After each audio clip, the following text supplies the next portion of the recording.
এই নাও লেবুর শরবত খাও। আরে এসবের কি দরকার ছিল? তুমি সারাদিন আমাদের জন্য কত খাটাখাটনি করো, তোমার জন্য আমি এটুকু করতে পারবো না? সে তো তুমিও বাড়িতে কত কাজকর্ম করো, আবার আমি আসলে কাজকর্ম করো, এটাই তোমার বেশি খাটনি হয়।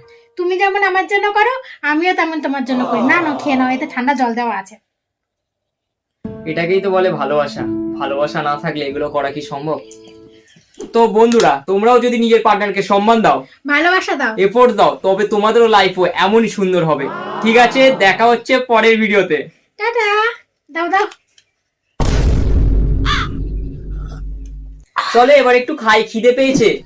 তোমাকে তো প্রথমেই বলে দিলাম বাইরে থেকে কিছু কিনে আনো, আমি কিছু করতে পারবো না। আমার বাড়িতে বউ থাকতে আমি টাকা খরচ করে বাইরে খেতে যাবো কেন? খাওয়ার জন্য বাজারটাও করতে হয়, গতরের জ্বালায় তো সেটা করোনি, এখন আর খেতে হবে না। কি রাজকার্য করো, একটু নিজে গিয়ে তো বাজার করতে পারো। হ্যাঁ বাজার করব, রান্না করব, তোমার বাড়ির যাবতীয় কাজ করব, বিনামূল্যে তো চাকর রেখেছো। এই কি বললে? এই কি বলতে চাইছো তুমি? কি বলতে চাইছি বুঝতে পারছো না? হুম? হ্যাঁ